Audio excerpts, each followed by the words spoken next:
Hello, everyone, and welcome to the Outliers YouTube and podcast series. This one is called Criminal Mischief, the Art and Science of Crime Fiction. I'm your host, DP Lyle.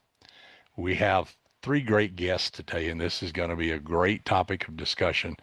Uh, Everybody knows the last 50 years, the cocaine wars that have gone on, and we're going to meet a couple of people that were in the front line of all of that.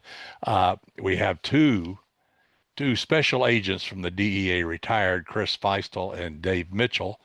And then we have author Jessica Balboni, who put this literary project together. So I want to welcome all three of you to the show. Thank you. And why don't we start a little bit by telling us, obviously this story starts in 94. That seems like eons ago. Well, I guess it was. Um, let's talk about your careers and how you got to into law enforcement and where you were and how you got to this point when you got shoved into the jungles of Colombia. So, who wants to go first? Go ahead, Chris. Hi, Chris. So I got my start in law enforcement kind of by accident because when I was a junior in college, I was majoring in law and government and I wanted to be an attorney. So I happened to go down to the beach during the summer months of my junior year in 1984. And of course, when you want to go hang out at the beach for the summer, you got to have some cash. You got to have some coin to go surfing and go out at night. So we started looking for some jobs, and I happened to stumble onto a summer police officer job. And I really didn't have any interest in working in law enforcement at that time, but the job paid a whopping $5 an hour in the summer of 1984. So I thought, you know what, hey, this is pretty good. So I kind of put my thinking cap on and said, I wonder if I could parlay this into also an internship at college. And I talked to my professor. His name was Mr. Cotter. No relation to Welcome Back, Cotter, but um, he said, yeah, absolutely. You have to write a couple papers, do some stuff. And so I got into that law enforcement vibe kind of by accident. And when I was down there working as a summer police officer, after a whopping 40 hours of 1 week training, I was carrying a gun and patrolling the streets of Wildwood, New Jersey. I ran into a girl at a bar who wanted to sell me methamphetamine. And we set up this undercover deal and we negotiated for the sale of methamphetamine. And that really sparked my interest in a career in law enforcement. So I started looking into, different agencies, DEA, FBI, CIA, Secret Service. And DEA kind of really piqued my interest because of, working undercover there. And, I did some research. I applied to DEA. And in the meantime, I started working in Virginia Beach, Virginia as a full-time police officer and just waited for DEA to call me, which they did in 1988. And the rest is history, as they say. And then you were a special agent there for a number of years. Correct. I went to the academy. I was the class behind Dave, actually.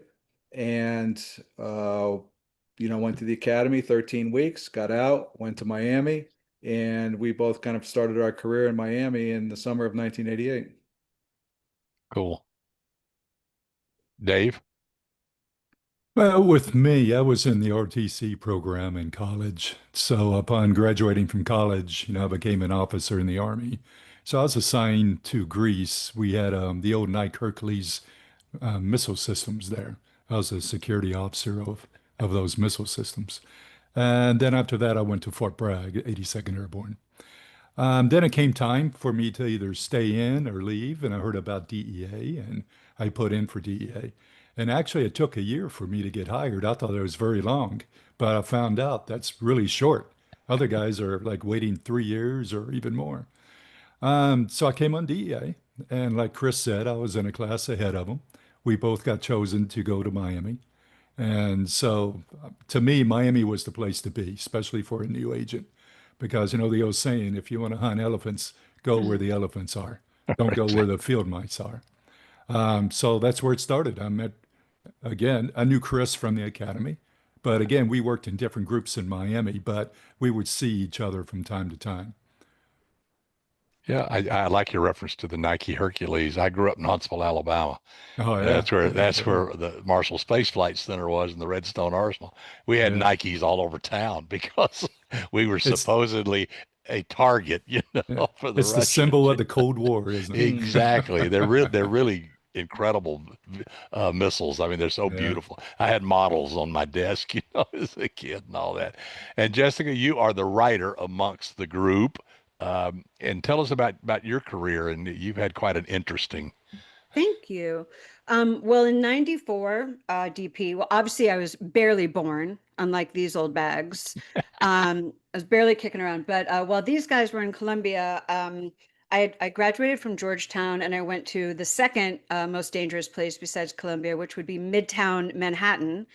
And I kicked around there for a long time. And I mostly worked in television and media. I worked in magazines first, and I worked at the Food Network for a while. And my longest stretch was with ESPN, actually, but throughout the entirety of my career, I always wrote, always, whatever job I held, I always became the kind of de facto in-house writer, no matter what my job was. Always loved it, come from a family of academics and writers. And so, like a pandemic cliche, I started my own company during the pandemic and just through fate, ended up working with an amazing retired DEA agent named Dave Gaddis. And that's how I got to these guys. And it's actually my third book with DEA agents. So who knew that would happen? But I couldn't be happier about it. And that's how I came to these guys after a very diverse career in media. This is where I found myself, and I've never been happier. So, Fantastic. yeah. Well, I graduated medical school in 72. So I started in 68. Um, and at that time, there was marijuana, and then there was this absolutely horrible drug that came along called PCP, angel dust, phencyclidine. Still, to me, one of the craziest chemicals that I've ever interfaced as a physician because people lose their minds on that. And I didn't think we would ever see anything as bad as that. Like obviously then cocaine came along and it kind of swept the discos and the world and all of that and the high rollers. And it's bad. It's a bad drug, but mainly it's a bad because of all the guns involved in it, I think. But then now look where we've gone now. We've gone to crystal meth and we've gone to fentanyl. And I mean, the DEA agents, I don't know how you guys do what you do because it is a world that it must seem overwhelming at times. Well, I think everyone out there is familiar with the cocaine cowboys and familiar with the resurgence of the city of Miami, basically paid for by drug money back during the time. A lot of people said cocaine saved Miami. I don't know if that's true or not, but it did build a lot of big buildings down there. And then everybody knows who Pablo Escobar was. I mean, he was like a rock star. He became a media sensation and yada, yada, yada. And all the stuff that we do with the mafiosos, we give them big names and pump them up more than they really are when they're really miscreants. Well, then he had his OK Corral moment in '93, and that pretty much ended that. And this is kind of where your story begins in your book after Escobar, because that was the end of Pablo, but it definitely was not the end of the Cali cartel. So how did you guys get drug into that, and what was that like to actually be called and say, we want you to go down there and fix this problem? What went through your mind? Well, Miami was, Dave and I's kind of springboard to get to Colombia because when we got out of the academy, it was the summer of 1988. And of course, as we always like to say, cocaine was literally falling out of the sky in Miami. And, and most of the time it was because of all the air activity and the maritime activity. So while we were there, we worked on a lot of high-level investigations that tied back to Colombia, i.e., the Cali and the Medellin cartel. So, I worked a lot of transportation cases where we exposed the smugglers to transport cocaine for the cartels into Florida. And because of our work in Miami, we had a pretty good understanding of the Cali cartel as well as the Medellin cartel because in Miami, let's face it, every case that you worked that was of significance traced back to Colombia, right? It had the roots with those cartels. So we were familiar with the players. We had traveled a lot while we were in Miami, so we got exposed to, different cultures, traveled all through the Caribbean, all through Central and South America while we were there. And Dave can tell you about his exploits of, blowing shit up in the jungle. But so, for us, as Dave, I think, said earlier, Miami was the place to be in the late 80s. If you wanted to be a DEA agent, you wanted to go to Miami because, as you said, it's the home of the cocaine cowboys in Miami Vice. And, you know, we wanted to work there. And then the next logical progression for us is if you wanted to be a real DEA agent, man, you had to go to the epicenter of drug trafficking, which at the time was Colombia, because Colombia was home to the biggest and the baddest cartels in the world. So that kind of put us on that path. And we applied to Colombia around the same time. And that's how we both ended up in Colombia. We got selected, and our assignment was, as they told us before we got there, was to shore up operations against the Cali cartel. Hmm. That's an enigmatic term, shore up operations. A Well, typical government. This sounds easy, doesn't but it? well, as you said, though, every resource, not only in the U.S. government and the Colombian government, was dedicated to going after Pablo Escobar. He was Right. public enemy number one and an enemy of the state. And until he was eradicated, that's where all of the resources were. So the group in Cali was very minimal, right? It was just kind of a very small presence. So they had to beef up that group. Yep. And Dave, what was your entry into this?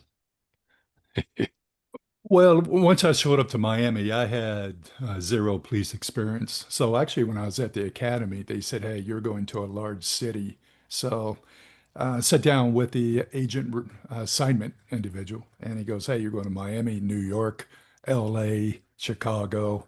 I'm thinking, man, I'm going to Miami out of all those places. Saw this wrote Miami, Miami, Miami, which was good. So I got Miami, and when I showed up, I was assigned to the George Bush Task Force.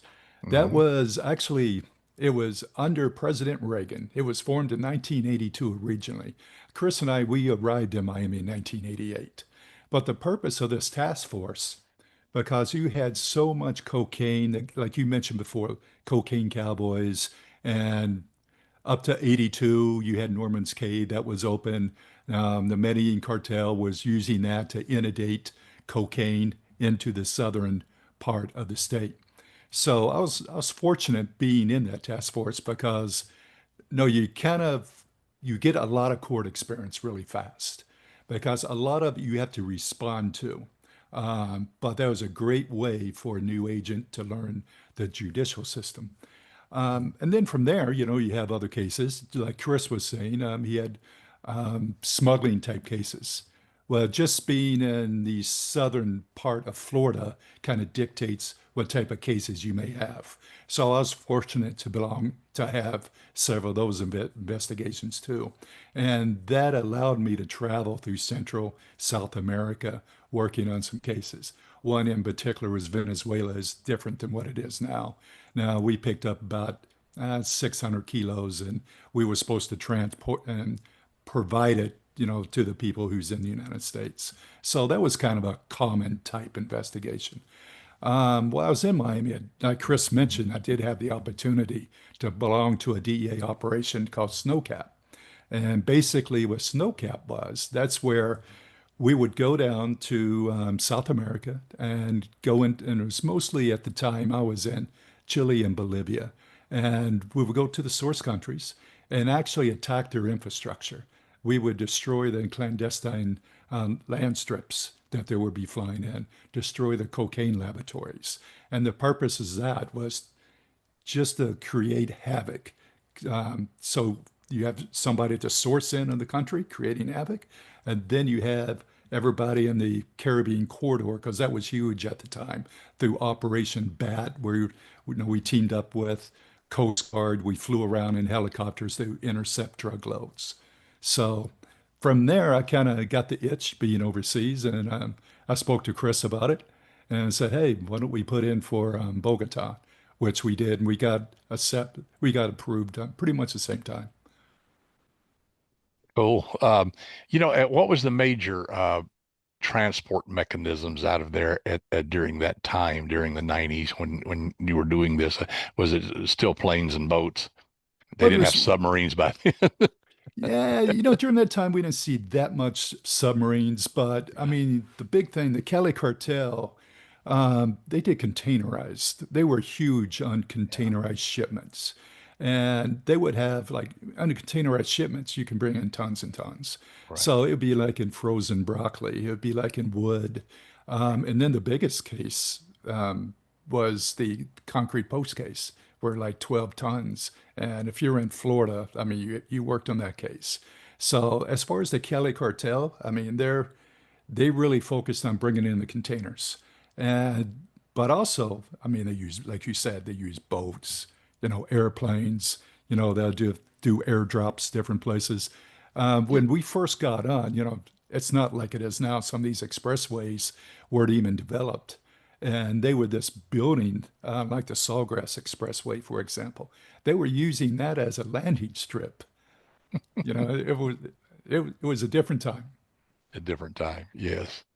How scary was it? I mean, when you first went down there, obviously you had seen everything stateside and you'd done some stuff in other South American countries. When you finally decided to go to the belly of the beast, was there a little apprehension there? I mean, you're going to, because these guys are well funded and well armed and ruthless. I mean, obviously you were well trained and this is what you do, but was there that trepidation when you go down there and saying, we're walking into a world that isn't ours?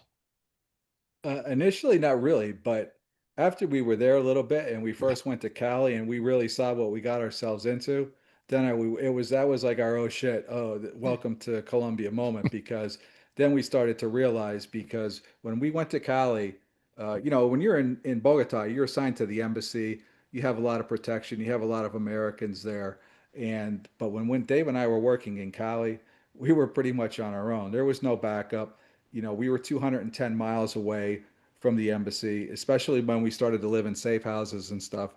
We were operating on our own. And then at that point, that's when you really said, man, what do we get ourselves into? Because if the shit really hits the fan here, we have to rely on each other to get ourselves out of whatever trouble we got into. And there were, as we outlined in the book, there were a couple hairy instances where we didn't know how it was going to shake out. But yeah, that initial trip to Cali and seeing how everything works over there it's completely different than operating in the United States and trying to deal with the systemic corruption that was there and our operations being compromised and knowing that the search block that we worked with was infiltrated was you were always looking over your shoulder and it was never any time of relaxation. You had to bring your A game every day, as they say.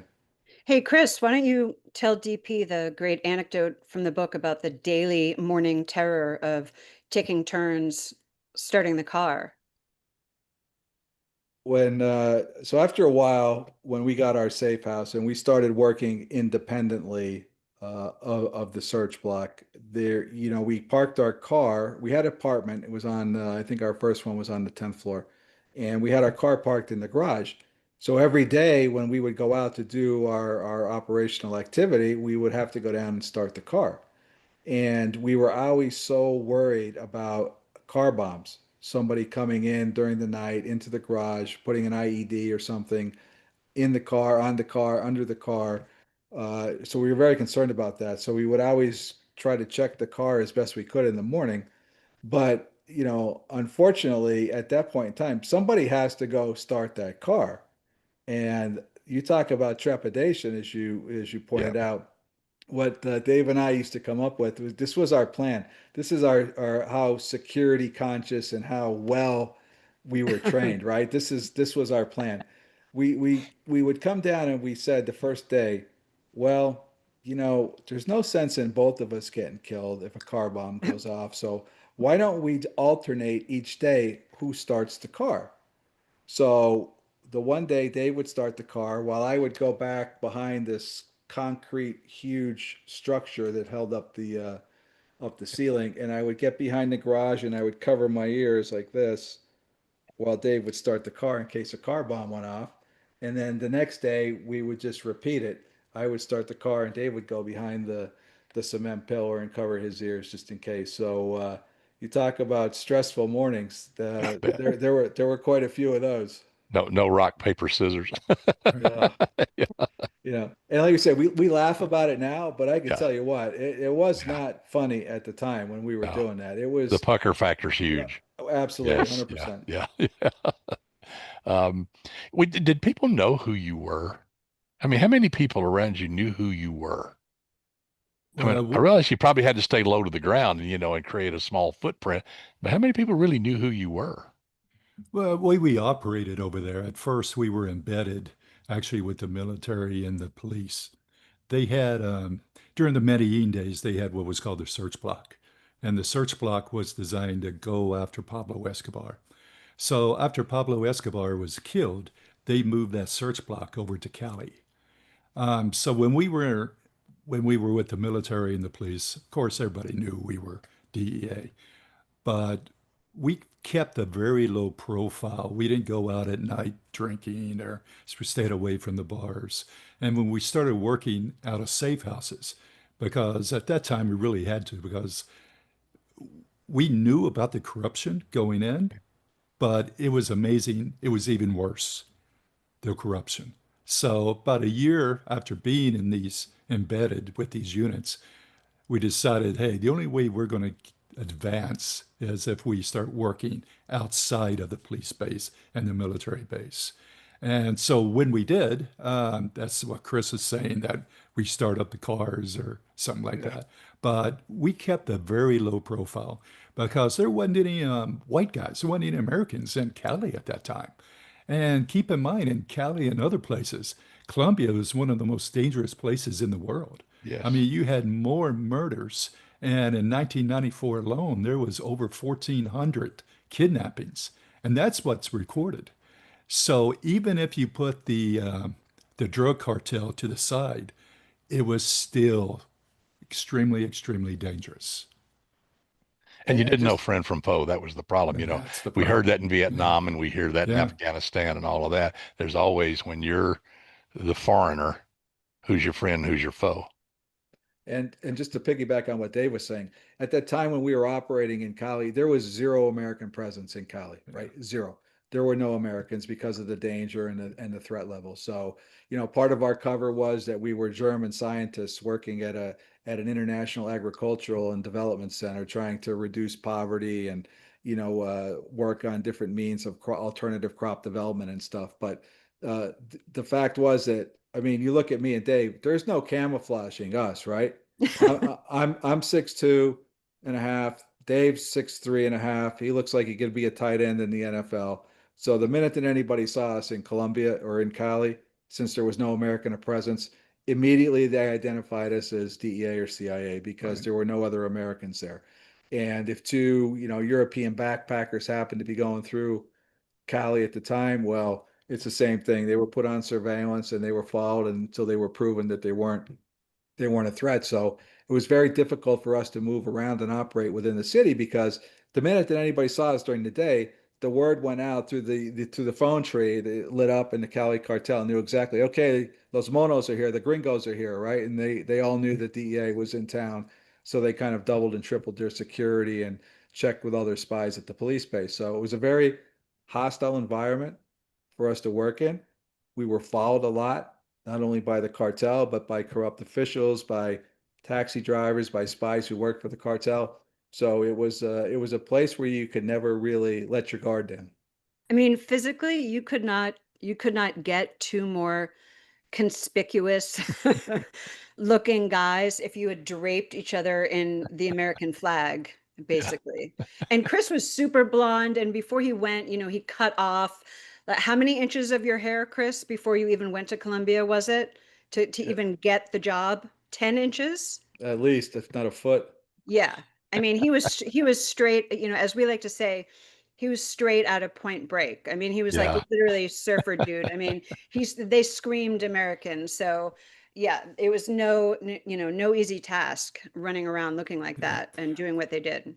But if I can jump in, but one positive thing about the way we look, when we approach people, especially we may talk about later on, they knew exactly who we were. So they knew we were from, United States. So they would sit down and they would talk to us. where if we didn't look the way we did, they may have, we don't know who these people really are. But when you look at me and Chris, there's no doubt we're from the United States. So that kind of, in a way, it did kind of help us recruiting some people. And that's a good point because a lot of times when we would try to recruit some of these assets, they would tell us, like, I do not want to meet any Colombians. I do Mhm. not want to see any Colombians. And I want to make sure that I'm talking to two DEA agents who are Americans assigned to the U.S. Embassy in Bogota. So, of course, when they said that, me and Dave would say, like, hey, don't worry, man, we got you covered. The minute you see us, you'll be fine. You'll relax. You'll know we're Americans and, we're from the U.S. Embassy. So at that point in time, it did work in our favor. And we'd always ask, hey, are we American enough for you? And they say, yes. Well, after Pablo was gone and the Cali went through all its massacre, now, who ended up on top and who was the kingpin, if you will, of the group you were trying to gather information on and do harm to? So there were four leaders of the Cali cartel. It was Gilberto Rodriguez Orihuela, who was the older brother, Miguel Rodriguez Orihuela, the younger brother, Jose Santa Cruz Londoño, who went by the name of Chepe, and Helmer Herrera Butrago, who went by the alias of Pacho. So these four guys were the four horsemen, the four godfathers, the four gentlemen of Cali, as they used to call themselves. And they ruled the Cali cartel for a number of years. And if you go back in history and look at the Medellin cartel and Pablo Escobar and how they evolved and how they declared war on the government of Colombia and what happened, and starting in the mid to late 80s, right, the Medellin cartel was starting to be decimated by the Colombian security forces. Rodriguez Gacha had been killed in 1989. The Ochoas surrendered a few years later in 1991. Carlos later had been arrested and extradited to the United States. So Pablo was pretty much on an island, and he was being hunted down like a dog by every security force within Colombia. And during that time, as we talked about a little bit earlier, that every resource in the Colombian government, the U.S. government, was going after Escobar. So even in that mid to late '80s time frame, you saw the Cali cartel really starting to gain, as we, to throw out a business term, market share in the cocaine trade, right? And they were going about it quietly. They didn't weren't waging war against the Colombian government. They were building their infrastructure. They were building their communications network. They were, expanding their counterintelligence arm. They were bribing everybody that they could because they did not want to be what happened to Escobar and be hunted down. They figured, hey, why declare war against the government when we can buy everybody? Let's try to get them on our side. So for those years, even while Escobar was being hunted down, Cali fortified everything that they had. And by the time Escobar was killed, Cali was a monster. They were a behemoth, right? They were controlling 80 to 85% of the cocaine that reached US soil and 90% worldwide. They were dominating the cocaine trade on six continents and they were raking in billions and billions and billions of dollars every year. So once Pablo went down, there was a big intel gap. And so you go down there to obviously infiltrate, to turn assets. At the end game, what are you trying? What is your goal? What are you trying to accomplish? Gather information or actually fix the problem or somewhere in between or both? Well, it's kind of two things that we were Yeah. doing. One, when we're going after Miguel Gilberto, it's a manhunt. I mean, because they had arrest warrants on them. No, it was a manhunt to arrest them. But at the same time, we want to gather evidence so we can try to pass that over to the Colombians and actually to the Southern District of Florida, where they had one of the vanguard investigations against the Cali cartel. And that was part of the Cornerstone case, which I was telling you. So we would try to gather evidence, develop sources that they could even speak to, and fly those sources to Miami so they can provide testimony in judicial, in Southern District of Florida. So it's really two things, try to gather evidence for, if we indictments in the States and a manhunt. Yeah. Cool. So what all transpired? How long were you down there? And from the time you entered and started ingratiating yourself to certain people and hiding from others, how did it evolve? And at the end game, what was it like for you for your involvement? We were there a total of almost 3 years, Wow. investigating the cartel, trying to bring down the leaders. And, from the minute that we got there, as Dave said, it was pretty much a manhunt. We were there to help the Colombian security forces arrest and or kill the leaders of the Cali cartel. Yeah. Um, we felt confident that unlike Pablo, that these guys would most likely be arrested because they didn't want to have any kind of confrontation with the government. So we started to work initially with the military, the search block with the military, which were the special operators designed to go after the biggest and baddest narcos in Colombia, i.e., Pablo Escobar and the Cali cartel. And after a little bit of time, we shifted our focus and began to work more intensely with the police search block.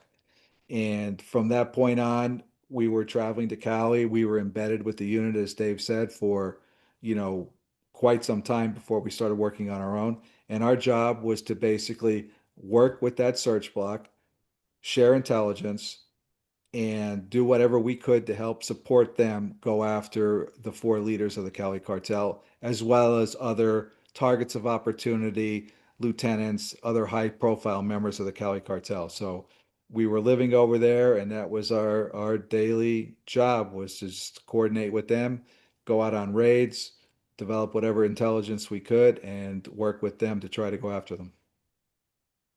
What do you see as your biggest obstacles in trying to fulfill this mission? What kinds of things?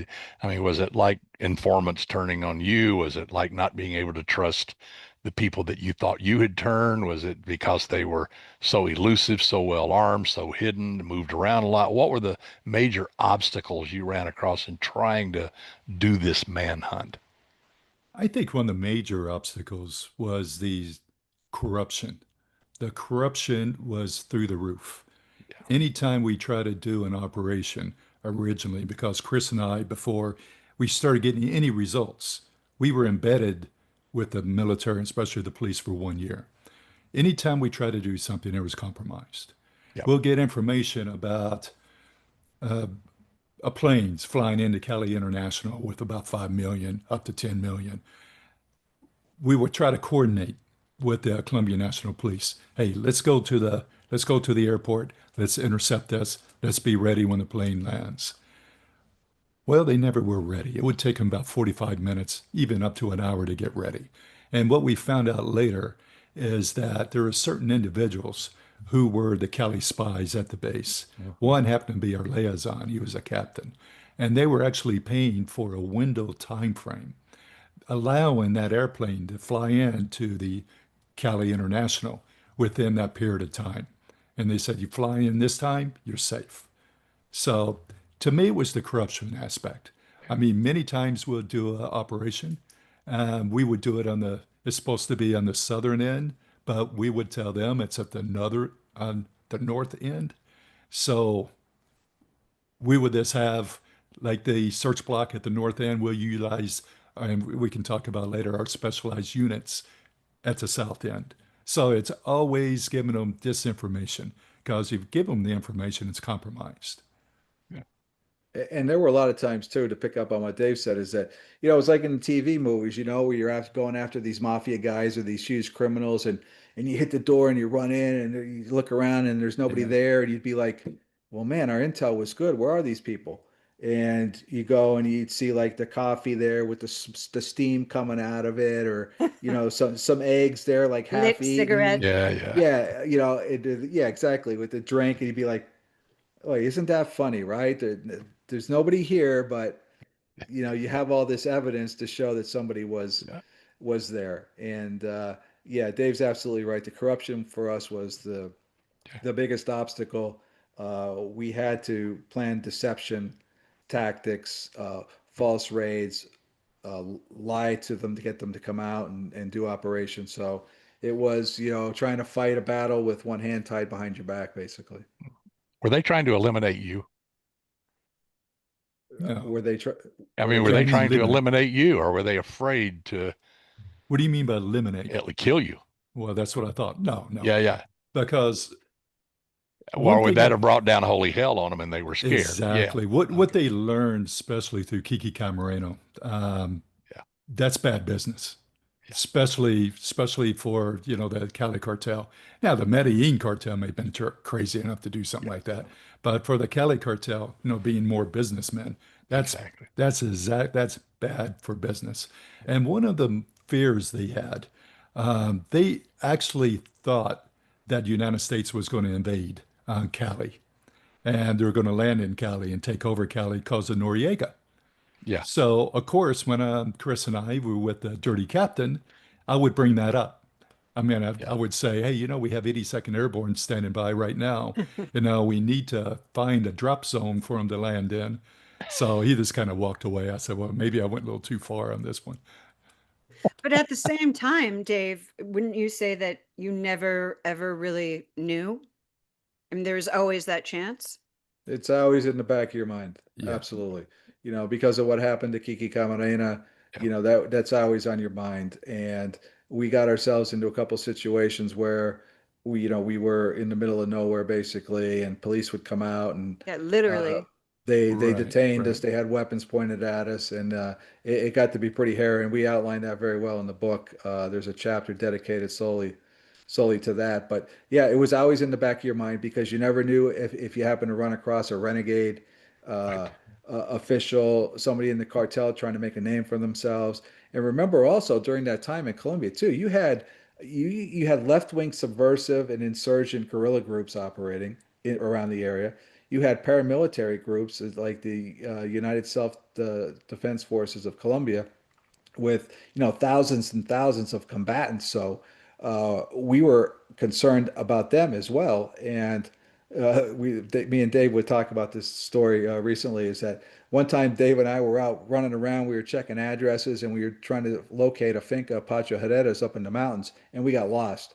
And we were driving down these gravel roads in the middle of nowhere, and we weren't seeing anybody, and we had no idea where we were at. And I'll tell you what, you talked about the pucker factor there. Yeah. I was terrified that we were going to run across a FARC or guerrilla roadblock and that we were going to be kidnapped and that was going to be the end of us because we had no idea where we were, what direction we were going in, and we were pretty far from any civilization in Cali. So that was the other thing you always had to be aware about is running into a guerrilla or a paramilitary roadblock as well.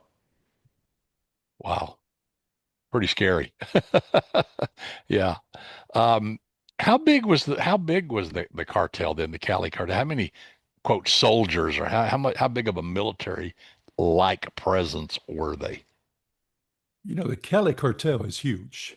Um, as far as how many people, I Yeah. mean, Chris can probably state better than I, but the Cali cartel, they were like in every city in the United States, and they reached out globally. I mean, Russia, Europe, South Africa, Asia. So uh, they were huge. Yeah. And then they were broken down just like a Fortune 500 company, where each person had its own department, you know, and then they operated out of cells in the United States. So a cell might be anywhere from 15 people to 25 people. But if Okay. that cell was, destroyed if the law enforcement arrested people, they didn't know who to give up on the other cell. So, they would continue their cocaine trade. Mm. Yeah, Okay. So Kelly, I don't know how many people, but it was Okay. huge. they had thousands of people working Yeah, for yeah, them, yeah, and yeah. Right. and as Dave said, you had the Cali cartel had a presence in every major U.S. city in the United States. They had presence or networks or cells set up in just about every country in South America as well as Central America and Europe. So they were completely spanning the globe. Plus, and that was just part of their illegal activities. And remember, though, the Cali cartel had a ton of so-called legitimate businesses. They owned 400 drugstores in Colombia at the time, a chain of pharmacies, and they had over 4,000 people working for those drugstores at the time. And that was one of the ways that they were laundering money.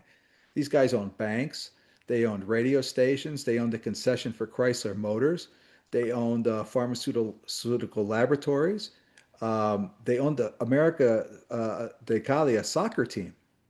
So these guys owned a lot of legitimate businesses. They had a ton of front companies, and they had a presence in pretty much every country throughout the, civilized country throughout the world. So they were massive, in excess of 10,000 employees at their height, either involved in the drug business or as well as their legitimate businesses.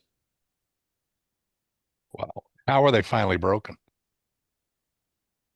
Dave, because of Dave Mitchell. Yeah. I would say because of the pressure of the United States government. The problem during that time, you had, as Chris pointed out, with Medellin cartel, the 6-year war, there was bombs everywhere in the street. I mean, thousands of police officers were killed, citizens were killed. So it was kind of like the PSD, or what is when veterans come back. PTSD. PTSD. Yes. Yeah. Yes, they really they were tired. They were just tired of everything. So when they saw the Cali cartel, they saw a cartel that actually provided money to the Pepis to go after the Medellin cartel. And they didn't see the Cali cartel placing bombs everywhere or killing everyone, where even the Cali cartel will kill people within their own structure. But they wouldn't not go out like the Medellin cartel. Um, and this was told to me at one time. They said, since United States have a hunger for cocaine, someone has to supply that. And why not the Cali cartel? Since they're not placing bombs everywhere and they're more businessmen, they put 40% of their funds into the construction in Cali. And So, there were a lot of reasons as to why the cartel actually came down. So you could go down a long list of them, but for me, just thinking off the top of my head, there's kind of four things that really brought about the demise of the Cali cartel. And these are four major ones. And again, there's a lot of other ones. One was the Colombian government finally, after a lot of pressure, came out and they offered rewards for the capture of the four Cali cartel leaders. And the rewards now we're going back to 1994. So for Miguel and Gilberto Rodriguez Oruela, the two principal leaders of the Cali cartel, the reward for their capture was equivalent to about $1.875 million, which is a lot of money Massive. back in yeah. 1994. For Chepi Santa Cruz and Pacho Herrera, it was about $625,000. Okay, so that was one. Two, after a year on the ground and after failing and failing and failing over and over and over, these operations getting compromised, we finally figured out ways to kind of circumvent this corruption. And what we started to do was utilize these specially trained polygraphed units that were trained in the US by the intelligence community. And I think we all know who I refer to when we say intelligence community. And we would bring these guys over land. There was a small group from Bogota, and we would start to conduct the operations without the use of the search blocks, which were completely infiltrated. The third thing was that we started to recruit these very high level assets who had real time actionable intelligence about the leaders of the Cali cartel. And we used that intelligence coupled with these specialized groups of the intel community from Bogota to go after the leaders, which we were successful in. That's how we apprehended Miguel Rodriguez and Gilberto Rodriguez. And the final thing was, too, is that Dave and I at that point had started to work unilaterally. And we were out debriefing assets all throughout the city, collecting intelligence, planning our own reconnaissance missions, doing our own surveillance, and basically planning these operations, just the two of us. And then once we had a target package that we felt confident that one of the leaders was at these locations, we would bring these groups overland from Bogota into Cali under a ruse that we were doing something else. We would say, hey, we're going to hit a Coke lab up in Buga when actually we were going to go downtown and raid an apartment building. So those four things with many others were the main reasons why we started to be successful. And there was a flurry of activity between June and August of 1995 where we really did, in conjunction with the National Police, dealt like a crippling blow to the cartel. Cool. Well, how did this book come about? How did y'all decide to tell this story, and who put all this together? And did Jessica crack the whip on you and say, tell this story? And or did you come forward and say, we want to tell our story? Or how did you guys get together and make this happen? I'll let Chris answer that. Well, it was Dave's idea, so I'll let him go. Well, Chris retired earlier than I did. I retired in December of 2020, and Chris is he he's he went down to Colombia where he is a consultant for Narcos. He was on Discovery Channel, numerous podcasts. So the news media kind of seeks Chris out when they want anything discussed about the Cali cartel. So Chris and I were on one podcast. This podcast was literally, what, 10 hours? No, it was broken down in hour segments. So after that, I told Chris, I said, Chris, you have so much information. You even wrote a script. Won't you just write a book? So he thought about it, went back and forth. He spoke to Dave Gaddis, who Jessica, was involved in. And that's how we found out about Jessica. And it went from there. So we couldn't write the book before because I was still on duty. Right. And yeah, and some of the things we can bring out now, we couldn't really bring out before. So this book is really through the eyes of Chris and I. Okay. So, we want to praise the work of DEA, the intelligence community, but we also want to show the work of the Colombian forces, the police, the military, because they're the ones who's really putting their lives on the line every day. How much vetting And did you have to go through during this process? I mean, did you have to show it to someone and say, this is what we're saying? Or because Oh, you're now of citizens, the you can tell your contents? story however you want? I mean, No, we didn't show it to anybody because, and just to jump back, if you notice in Narcos season 3, you see my character there referred to as Chris Feistl, but you see the person actually portraying Dave as Daniel Van Ness. They don't use his name because Dave was still active with DEA and they couldn't use his name. right. So Okay. that's why they don't refer to him there. But so the vetting, the story has been out there a lot. It was kind of covered in Narcos. Right. But obviously, we have a lot of other information and details that happened that we wanted to include in the book and kind of get that real story out there. So there wasn't any vetting. A lot of this stuff has happened 30 years ago. There's nothing Right. that we refer to that's classified in there, and anything that was sensitive, we kind of talk around it. But it was pretty easy for us to get the information because when you're writing nonfiction, you don't have to sit there and try to make it up, right? You just sit there and go, Right. okay, well, on this day we did this, we did that, and this happened. And Dave kept a pretty good journal of events that happened. Every day I would see him hunkered over in his little bunk with his calendar book. I'm like, Dave, what are you doing? It's like, I'm writing down what we did every day. And that came in handy trying to, when we would think about what happened and during the operations, Dave kept a lot of good notes. So it was kind of easy for us to compile that information, and then we would give it to Jessica, who of course would massage it and make what we wrote sound so much better, than what we initially had. So we worked together pretty well, actually very well, and that's how the whole story came about. Was Dave wanted to kind of get that story out there with the full details and the real story as to what happened when we were in Cali.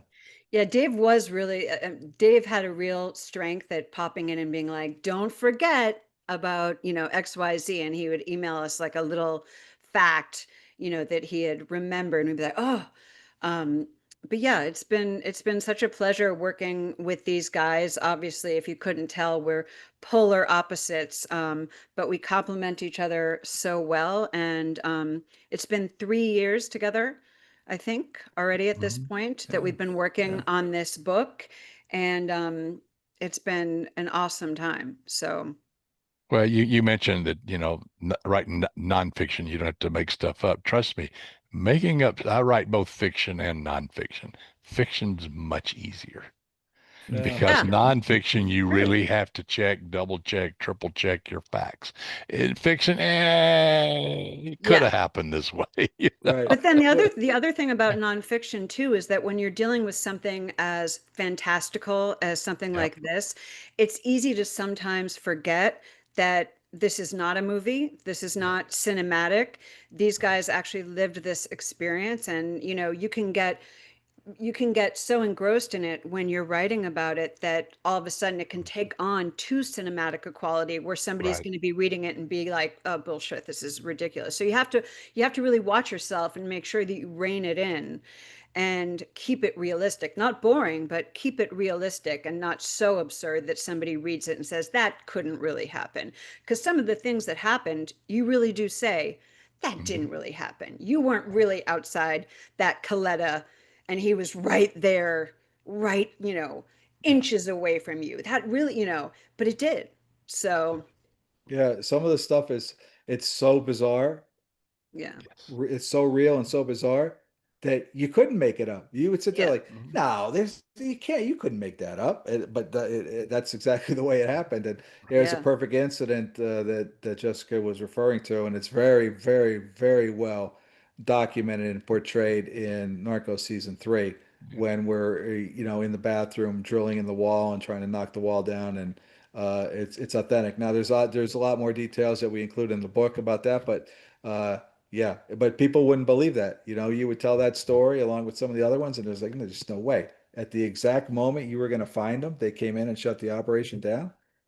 Yeah. So we Exactly what get happened. credit to Jessica because it does read like a Tom Clancy movie. Yeah. Thank you. Well, we say a thing in fiction writing that it's the willing suspension of disbelief, and Yeah. that's what you want the reader to do. And I do a lot of story consulting, and people will put stuff in books, and I say, no, the reader's not going to believe this.